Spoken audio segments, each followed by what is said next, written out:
Di abad 15 ada yang menarik. Teman-teman boleh cek. Semua penemuan-penemuan besar itu ada ongkosnya. Galileo Galilei, Copernicus, Gutenberg menciptakan mesin printing. Saya lupa apa yang tercipta.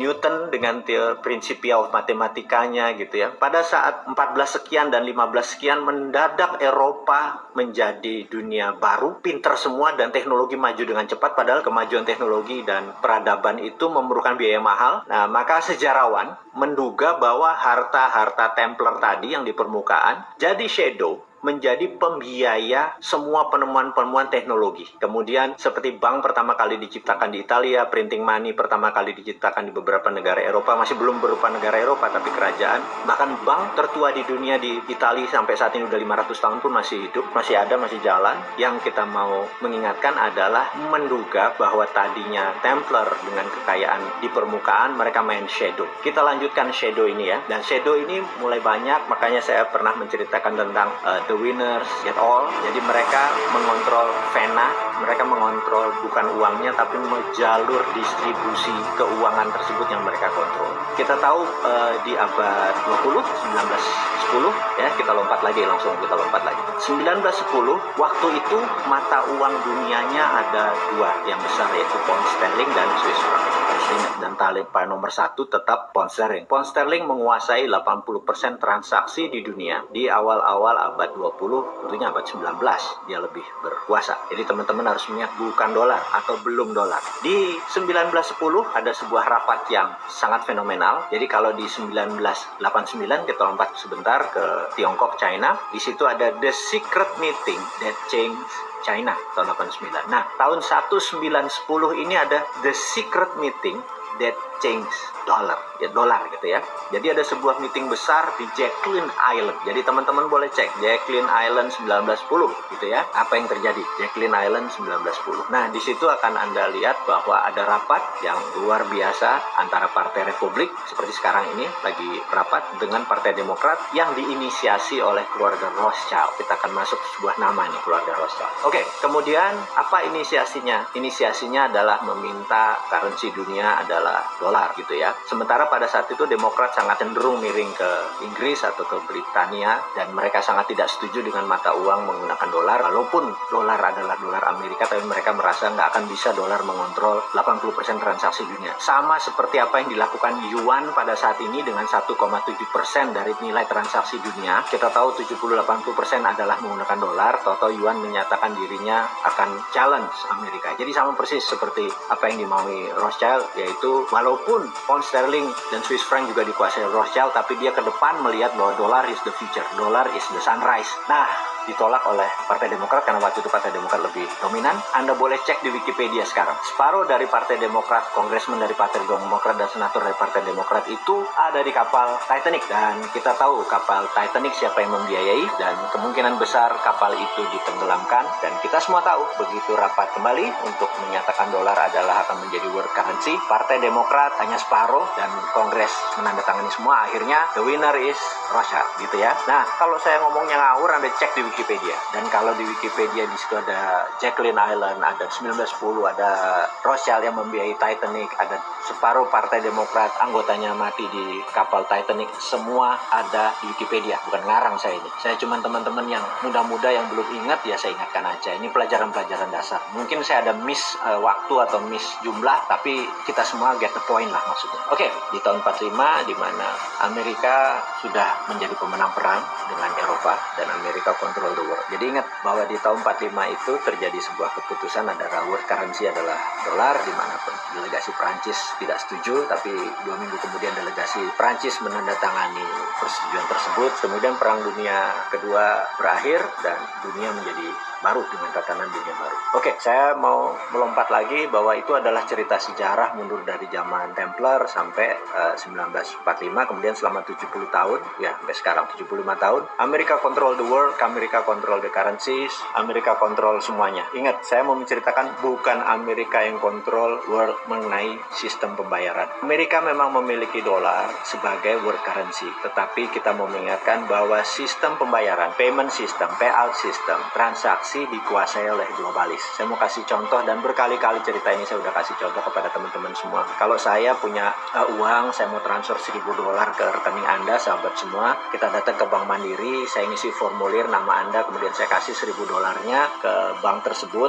Yang terjadi adalah bank tersebut, clerk reconcile namanya, kasir tersebut akan memberikan notifikasi ke New York. Kemudian New York akan memberikan notifikasi ke kota kecil namanya Basel di Switzerland. Nah, Basel menyatakan good atau notifikasinya oke. Kemudian New York mendapatkan go ahead sign. Kemudian New York memberikan Bank Mandiri bilang oke. Pada saat itu masuklah $1.000 tadi, dipotong fee. Fee Mandiri dapat, fee New York dapat, dan Basel dapat. Jadi saya mengingatkan bahwa Basel dimiliki oleh sebuah keluarga. Dan selama kita menggunakan dolar sebagai currency, sistem menggunakan sistem dia dapat benefit. Jadi itulah disebut the winner take all, dan mereka sudah menguasai ini selama ratusan tahun. Jadi ke depan bagaimana? Nah, ini yang saya mau menceritakan, apa visi 2030 ke depan disandingkan dengan teori konspirasi. Mudah-mudahan teman-teman jadi mendapatkan visi besarnya dulu. Sekali lagi, Anda boleh bilang ini halunya Bosman, Anda boleh ini bilang pendukung teori konspirasi, tapi saya cukup konsisten dengan 450 video yang kita buat, cukup konsisten. Jadi kalau ada orang nanya, gila ya, dia ngayal tiap hari selama 450 hari dan rencananya masih ada 550 hari ke depan. Saya bilang ya, memang timnya ada 7 orang dokter yang membuat ini semua. Jadi bukan seorang Bosman ilmunya bodoh gitu, geblek gitu orangnya gitu kan, nggak ada pinter-pinternya, cuman dikasih tahu, dikasih pinter, ya udah kita menjadi corongnya teman-teman gitu ya. Oke, saya akan menceritakan apa yang bulan Maret lalu sebenarnya saya sudah ungkapkan, bahwa satu, apa itu visi 2030 dari kacamata globalis. Sekali lagi ya, dari kacamata globalis. Apa sih yang globalis mau gitu ya? Globalis ini musuhnya adalah nasionalis. Jadi dia anti orang-orang yang nasionalis dan patriotis gitu. Dia anti. Jadi saat ini yang paling ontohot, yang paling borokokok adalah si Trump itu. Dia nasionalis, patriotis. Globalis nggak suka gitu ya. Siapa lagi globalis? Globalis adalah yang mengatur tatanan dunia baru, bukan country. Nih saya harus puter-puter teman-teman atau sahabat semua biar paham. Oke, kita lanjut. Apa visi 2030 untuk globalis? Visinya dia ingin mengontrol currency. Oke, ini kalimatnya saya vulgarkan. Ada 20 step, 20 langkah yang akan dia lakukan dari sekarang sampai 2 tahun ke depan. Sekarang ini nanti kita bahas ya. Jadi begini, langkah pertama adalah mengendalikan media mainstream di 194 negara. Saya ulangi lagi. Globalis mengontrol media mainstream, media utama di 194 negara gitu ya. Amerika, Indonesia, Tiongkok, nggak peduli dia. Pokoknya kontrol 194 negara. Kontrol. Entah kontrol direct, indirect, payment, atau ada orang di dalam, terserah. Berapa lama melakukannya? We never know. Bisa 10 tahun, bisa 5 tahun, yang jelas mereka sudah mengontrol saat ini. Kemudian, nomor 2, melepas virus yang sedikit deadly, atau melepas virus yang lebih mematikan sedikit dibandingkan influenza atau flu gitu ya. Langkah kedua.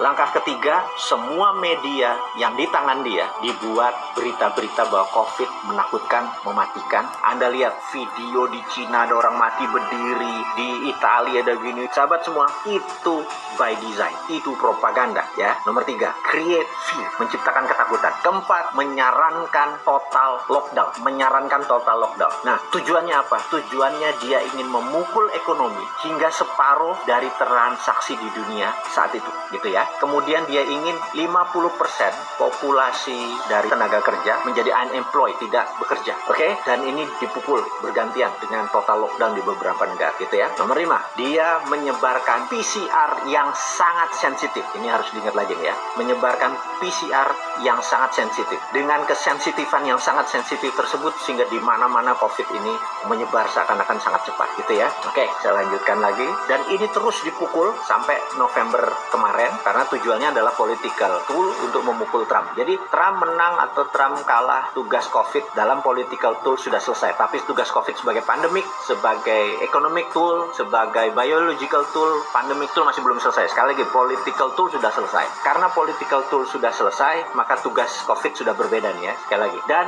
ini yang harus diingat. Maka setelah banyak lockdown, banyak pengangguran, segala macam. Nah, ini yang paling penting. Akan diterbitkan placebo vaksin. Ini kurang ajar.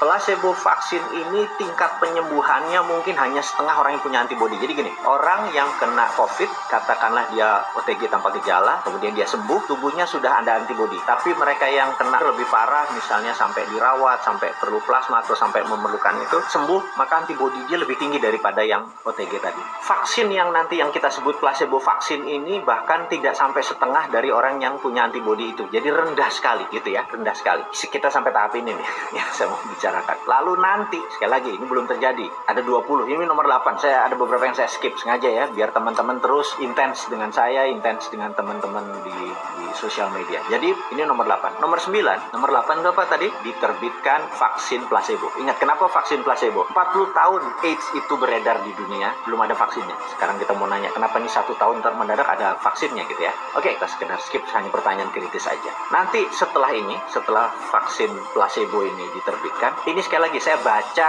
dari data apa yang dimaukan oleh para globalis. Yang nggak percaya teori konspirasi, ya anggap ini dongeng gitu aja ya. Setelah ini akan disebar PCR yang low sensitivity. Jadi ingat ya, tadi disebar PCR yang high sensitivity, sangat sensitif. Jadi semua orang akan jadi kena. Ini sekarang dibalik. Dia akan memberikan yang low sensitivity sehingga seakan-akan vaksinnya efektif. Sadis yang ngomongnya ya, saya minta maaf nih. Jadi dengan ada PCR yang nanti disebar ada low sensitivity, kesannya vaksin efektif. Ini apa efeknya? Efeknya manusia di seluruh dunia merasa vaksin, merasa sekali lagi, dan COVID terkalahkan. Di sini berita akan terus turun hilang. Tapi nanging gitu kalau Jawanya, tapi COVID masih ada, dan COVID masih satu level deadly atau mematikan daripada flu gitu ya. Jadi nanti Anda bisa bayangkan, kok kayaknya udah sembuh tapi bos ini mendadak 4 hari isolasi mandiri, 21 hari isolasi mandiri, terus bergilir. Jadi tahun 2021 akan terjadi. Jangan harap Anda akan merasa bahwa ini udah take off. Anda di trap. Anda emang sengaja mau dikenain oleh kaum